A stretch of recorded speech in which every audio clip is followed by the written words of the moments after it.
विद्यार्थ्यांनो 10वीच्या एक्झामसाठी तुम्हाला एक आहे एकदम इम्पॉर्टंट व्हेरी इम्पॉर्टंट काय गणित आहे. बोर्डाला 100% येणारं गणित मराठीमध्ये असणारे पूर्ण वर्ग पद्धत 2.3 प्रॅक्टिस सेट मधलं गणित आणि तुम्हाला इंग्लिशमध्ये काय असणार आहे कंप्लीट स्क्वेअर मेथड.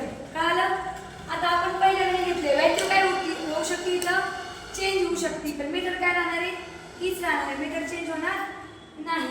मग बघा आता एक गणित काय दिले x² + x - 20 = 0 दिलेले तर तुम्हाला काय घ्यावं लागणार आहे x² + x + k = 0. तर k = x + a ब्रॅकेटचा स्क्वेअर 0 नाही हा x + ब्रॅकेटचा स्क्वेअर हे कंप्लीट म्हणजे थोडक्यात हे कंपल्सरी घ्यायचे तुम्हाला. हा फॉर्म्युला आहे.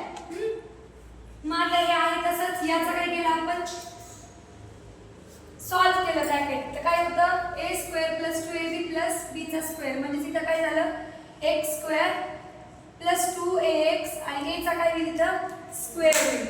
इथपर्यंत कळालं. आता सेम काय होत असतं कट होत असतं लक्षात ठेवायचं. मध्ये जर इज = साइन असेल तर सेम संख्या कट आणि सेम संख्या नसेल म्हणजे इथं जर x मायनस असतं इकडे प्लस असतं तर कट झाला नसतं हे लक्षात ठेवायचं. हे कट झाले आणि हे पण कट झाले मग इथे x च्या जागी काय राहिलं इकडे काय राहिला 2a इकडे k आणि इकडे काय राहिला k बरोबर a². मग आता 2 इकडे मल्टिप्लाय इकडे गेला काय झाला डिवाइड गुणिलेचा भागिले झाला. a ची किंमत किती भेटली 1/2 पण आपल्याकडे बघा k बरोबर काय a चा स्क्वेअर आहे मग आपण काय केलं 1/2 चा काय केला स्क्वेअर केला. मग 1 चा 1 आणि 2 चा किती होतो 4. त्याच्यानंतर ना आता लक्षात ठेवायचं जे पण गणित दिलं असेल ना जे पण गणित दिलं असेल k ची किंमत एकदा प्लस टाकायची आणि एकदा काय टाकायची मायनस टाकायची. मग गणित लिहिलं पहिल्या दोन संख्या लिहिल्या एकदा प्लस आणि एकदा मायनस टाकलं परत शेवटचा c लिहिला. पहिले a लिहायचा म्हणजे थोडक्यात ही संख्या आणि ही संख्या लिहायची मग मधली ही किंमत टाकायची परत काय करायचं c लिहायचं असं लक्षात ठेवा. जी पण तुम्ही फोड काढताना ती मध्ये एकदा प्लस एकदा मायनस. त्यानंतर पहिल्या 3 संख्या बघायच्या. काय म्हटलं मी पहिल्या 3 संख्या बघायच्या. इथं x चा स्क्वेअर आहे मग फक्त काय लिहायचं x 1 ला 1च असेल 4 कशाचा आहे 2 चा 2 लिहा ब्रॅकेटचा काय होईल स्क्वेअर मधली संख्या लिहायची नाही हे लक्षात ठेवायचं.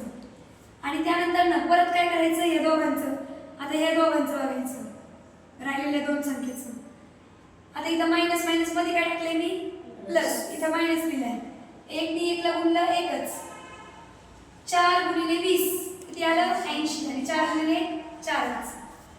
आता 80 आणि 1 किती झालं 81 मध्ये मायनसचं साइन आहे तसंच हा मायनस इकडे गेला काय झाला plus taking square root of both side आणि 100% काय होतं एक तर वर्ग निघतो किंवा वर्ग निघत नाही मग नाही निघला तर रूट मध्ये टाकायची किंमत.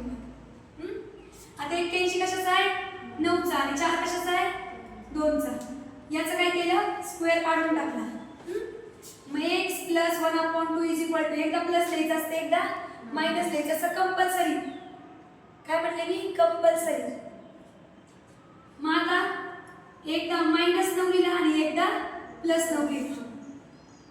इकडची संख्या इकडे पाठवली प्लस इकडे गेलं काय झाली मायनस प्लस म्हणजे किती झालं -10.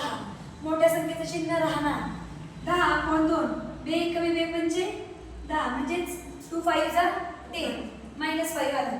इकडे प्लस इकडे गेला काय झाला मायनस 9 मध्ये 1 गेला 8 खाली बेस सेम आहे म्हणून एकदाच लिहिला.